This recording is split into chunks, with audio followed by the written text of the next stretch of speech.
नमस्कार दोस्तों, मैं हूं डॉक्टर दिशा प्रजापति और आपका स्वागत है मेरे यूट्यूब चैनल पर। दोस्तों, आज की वीडियो में हम बात करने वाले हैं गम रिसेशन के बारे में, यानी कि मसूड़े सरक जाने की प्रॉब्लम के बारे में। गम रिसेशन क्या होता है, वो किन किन कारणों की वजह से होता है, उस टाइम पे हमें क्या सिम्टम्स दिखाई देते हैं और गम रिसेशन के लिए क्या ट्रीटमेंट दिया जाता है। और उसके साथ साथ एक बहुत ही कॉमन क्वेश्चन है कि क्या रिसीडिंग गम को वापस ग्रो किया जा सकता है, यानी कि जो मसूड़े सरक चुके हैं उसे वापस रीग्रो कर सकते हैं या नहीं। ये सारे ही क्वेश्चंस के आंसर मैं आज की वीडियो में देने वाली हूं। तो दोस्तों, अगर आपको रिसीडिंग गम की प्रॉब्लम नहीं है तभी भी आप ये वीडियो को एंड तक जरूर देखिए, ताकि आप रिसीडिंग गम्स की प्रॉब्लम से भी बच सकते हैं। तो दोस्तों, शुरू करते हैं गम रिसेशन के साथ। गम रिसेशन क्या होता है? सो बेसिकली जो हमारा दांत है वो हमारे मसूड़ों से कवर्ड रहता है, बट किसी भी रीजन की वजह से जब नीचे के दांत के मसूड़े नीचे सरक जाते हैं और ऊपर के दांत के मसूड़े ऊपर की तरफ सरक जाते हैं, उसे गम रिसेशन होना कहते हैं, जिसमें हमारे दांत का जो मूल है यानी कि दांत का रूट है वो एक्सपोज हो जाता है। अब बात करेंगे गम रिसेशन होने के कारण के बारे में। गम रिसेशन होने के बहुत सारे कारण हैं, जिसमें से कुछ मेन कारण है। तो सबसे पहला है पेरियोडोंटल डिसीज, यानी कि अगर आपको मसूड़ों की कोई बीमारी है, यानी कि जिंजिवाइटिस है, पेरियोडोंटाइटिस यानी कि पायरिया है, ये सारे ही केस में आपके गम्स वीक हो जाते हैं। उसके अंदर बैक्टीरियल ग्रोथ होता है, जिसकी वजह से आपके मसूड़े दांतों को छोड़ देते हैं और गम रिसेशन हो जाता है।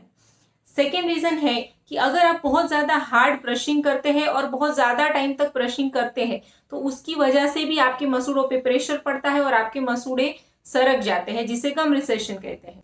थर्ड रीजन है कि अगर हमारे दांतों की सफाई अच्छे से नहीं हो रही है, तो उस समय हमारे दांत और हमारे मसूड़ों के बीच में प्लाक जमा होता है, जो धीरे धीरे टार्टर फॉर्म ले लेता है, जिसकी वजह से हमारे मसूड़े दांत को छोड़ने लगते हैं, यानी कि गम रिसेशन होने लगता है।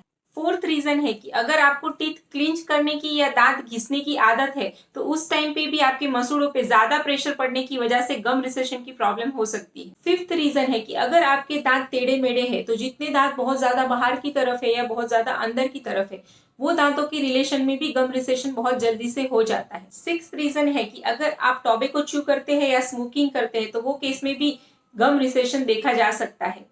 सेवेंथ रीजन है कि अगर आप में जेनेटिकली, यानी कि आप में फैमिली हिस्ट्री है किसी भी गम डिसीज की, तो वो आप में भी होने के चांसेस होने की वजह से आप में भी गम रिसेशन का प्रॉब्लम देखा जा सकता है। एट्थ रीजन है कि हार्मोनल चेंजेस होना, पर्टिकुलर लेडीज में प्यूबर्टी के टाइम पे, मेनोपॉज के टाइम पे या प्रेगनेंसी के टाइम पे हार्मोनल इम्बैलेंस होने की वजह से लेडीज में इस टाइम पे गम रिसेशन की प्रॉब्लम देखी गई है। And last but not least, ageing process, यानी कि जैसे जैसे हमारी एज बढ़ती जाती है या न्यूट्रिशन की कमी होती है हमारी बॉडी में, उसकी वजह से हमारे गम्स वीक हो जाते हैं या हमारे गम्स में रिसेशन देखा जा सकता है। ये थे कुछ कारण जिसकी वजह से हम गम रिसेशन की प्रॉब्लम से सफर कर सकते हैं। अगर हमने कारण जान लिए तो उसका बचाव भी हमें पता चल सकता है। दोस्तों, अब बात करेंगे सिम्टम्स के बारे में, यानी कि आपको पता कैसे चलेगा कि आपके मुंह में गम रिसेशन हो रहा है या नहीं। क्योंकि गम रिसेशन शुरुआती दिनों में असिम्टोमेटिक होता है, यानी कि किसी भी प्रकार के सिम्टम नहीं दिखाई देते हैं।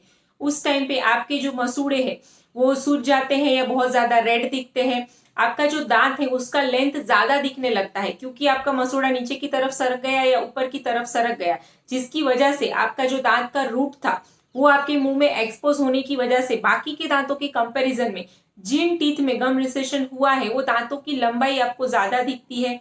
जैसे जैसे ही ये गम रिसेशन प्रोग्रेस होने लगता है, वो रूट एक्सपोजर और बढ़ने लगता है, यानी कि दांतों की लेंथ बढ़ने लगती है, आपका रूट जो है वो ज्यादा ओरल कैविटी में दिखने लगता है और धीरे धीरे पेशेंट को ठंडा या गर्म खाने के टाइम पे दांतों में सेंसिटिविटी की प्रॉब्लम शुरू हो जाती है।